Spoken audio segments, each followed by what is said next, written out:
Hi, welcome to Pauline Interviews. I'm interviewing astrologer Mark Dodich.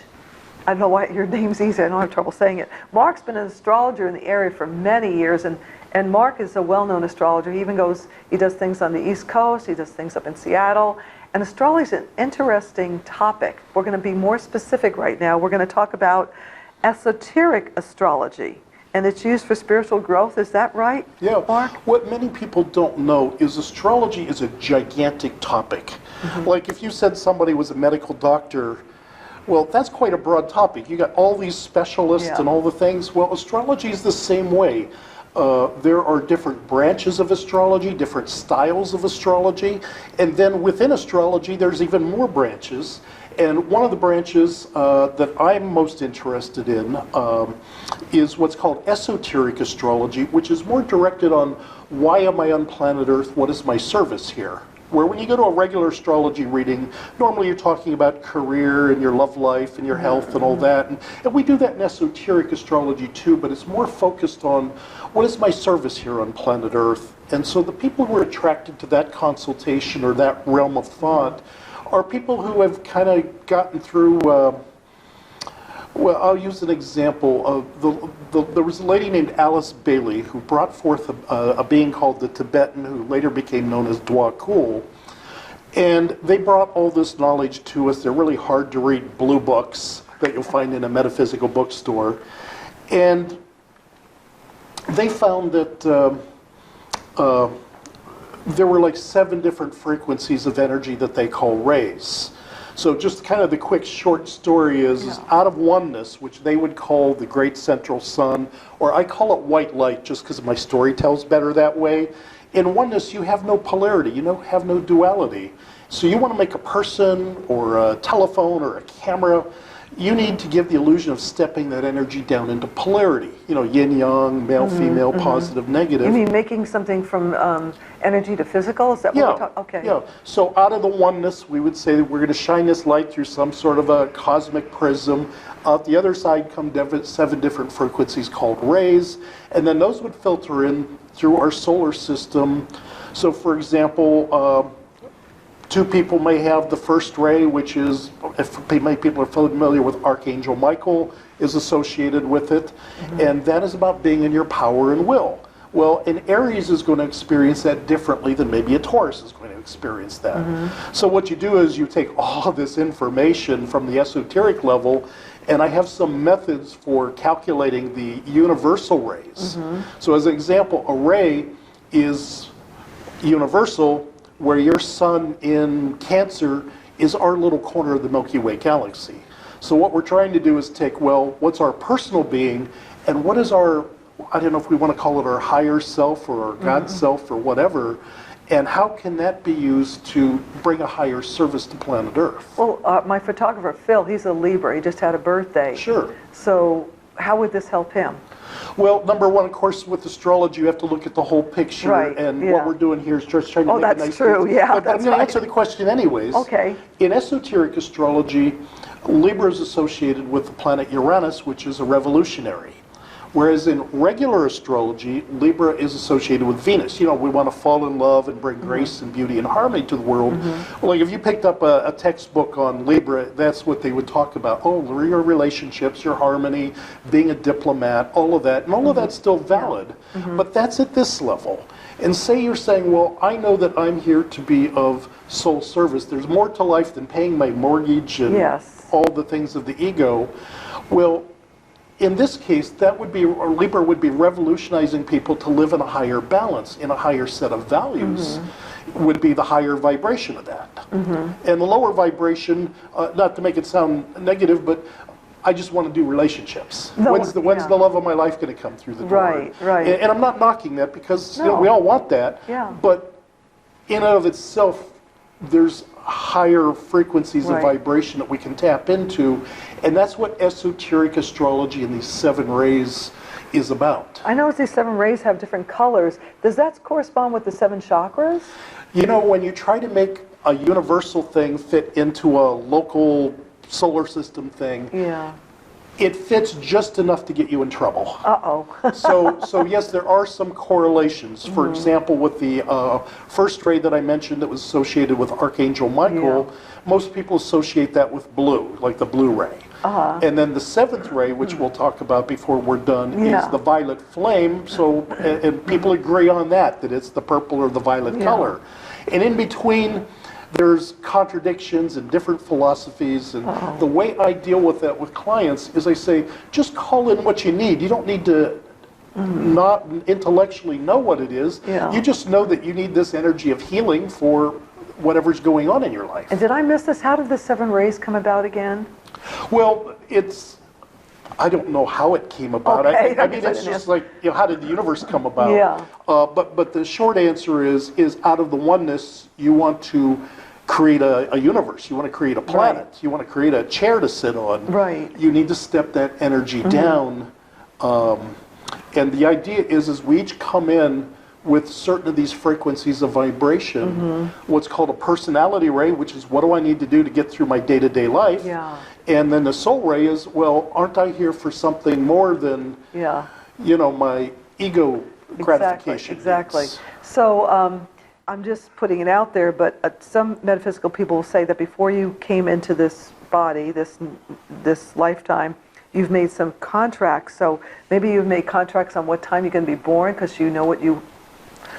I mean, really, well, the philosophy I'm making this more complicated. The philosophy is you come in at the optimum time where what you need to learn and what you need to experience and the talents you're going to need to do it are available to you. I want to talk about myself, but I know that I'm a Pisces. Sure. And I know Pisces is very interested in the spiritual aspect of their lives, and I've been drawn to that. Either that or they're alcoholics. See, the low level of Pisces is escapism. Which could be drugs or alcohol or Ben and Jerry's addictions, too much TV. What we're seeing with a lot of the young people these days is computer game addictions. See, I don't do that, or TV. The higher level would be, I'm going to go meditate to get enlightened to, shall we say, beam me up, Scotty, to be enlightened. It's also associated with the film and photography business, which you're doing right here. Exactly. And then there's also psychics and intuition are associated with all the water signs, but particularly So I'll be honest, I do like a good glass of wine every now and then, but that's okay, right? Nothing wrong with that. Everything in moderation. But I'm more drawn to not making myself sound great, but I've always been drawn to this more. But you also see people who, at one phase of their life were off in fantasy land. Or it isn't just alcohol or drugs, it could be relationship fantasies. Oh, I found the perfect mate, and they turn out to be too good to be true. Well, that's illusions getting burst. In Native American, they call it coyote medicine, that pull the rug out from you when you believe in illusion to help you see what is truth. So it sounds like, we all have the low level frequency and the high level frequency whenever we were born. Like you said. And we get to choose how do we want to operate within that range. Now, I asked you to do this interview because somebody a long time ago handed me a card that said the violet flame, and I looked at it online, and that just absolutely fascinated me. It sounded like it was like a solution to problems. I mean, you could meditate on it, and your life would turn around. So, So this is just one of the pictures. I have a variety of pictures in the workshops that I do on the violet flame.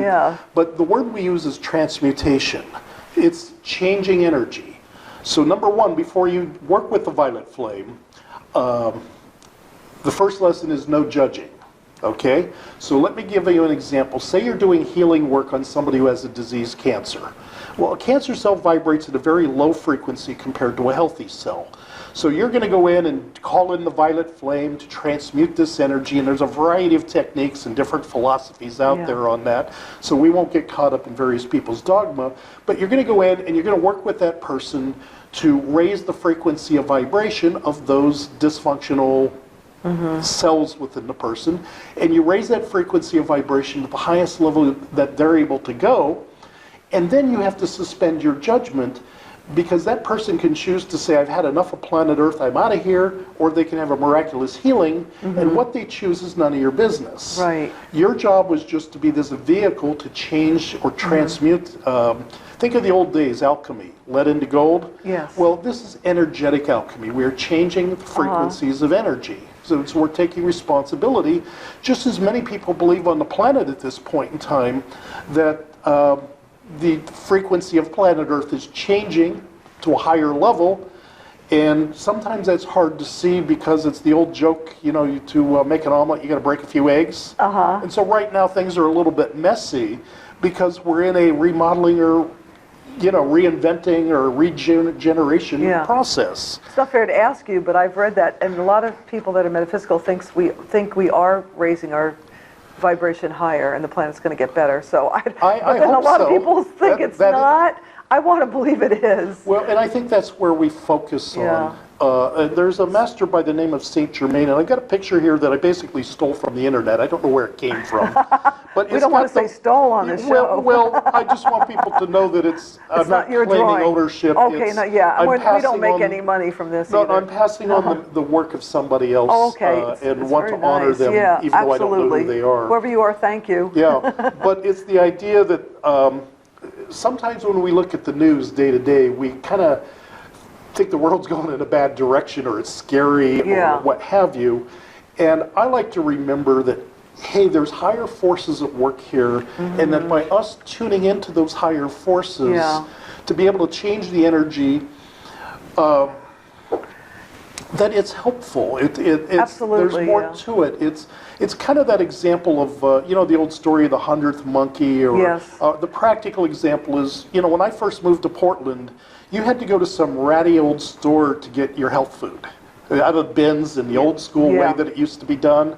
And as the collective consciousness raised up, more and more people were going, and before you know it, then you have health food in major stores like the Fred Meyer, more organic, example. That's really good. And see, it doesn't take everybody to change, it just takes a certain percentage. A lot of people use 10%, which is subjective, but you know, and once you reach, what do they call that, critical mass or quantum level, that it's a tipping point. I know exactly what you're talking about, because I like Lynn McTaggart. She's one of my favorite authors, and she wrote a book, The Power of Eight, and also the Tension Experiment, where people all got together and meditated. You know, I hate to say this about the media, but what upsets me is that the negative stuff that gets put out and people are watching it, isn't that lowering our vibration? I don't think it helps. I mean, they're appealing to the lowest common denominator. But every now and then, good stuff really sneaks through. Yeah. Can we just have good news? Well, I might start my own station called the Good News Station. Unfortunately, and particularly going into election years, you know, fear seems to sell. Well, that's the problem. You got your fear and you got your love. Why does fear have to overrule love? You know. Well. I'm sorry, Mark. I'm asking you if you knew all the answers. And I would love to know all the answers. But I think of, this is weird, but I'm going to go into Star Wars. Well, you have the forces of light and the forces of darkness, and that it's kind of like breathing. Every now and then the forces of darkness will seem to be in control. And then the people of light stick up and say, wait a minute, this is not right. We need to step into this higher set of values. And for me, with the esoteric astrology, with things like the violet flame, those are tools that we can use to help change the frequency of vibration. And it's so important for people to know that we're not alone here, that we're not doing it all by ourselves. I've got clients in the middle of nowhere, Oklahoma, who are afraid to speak up because they're in the Bible Belt and you know, they don't get burned at the stake, you know.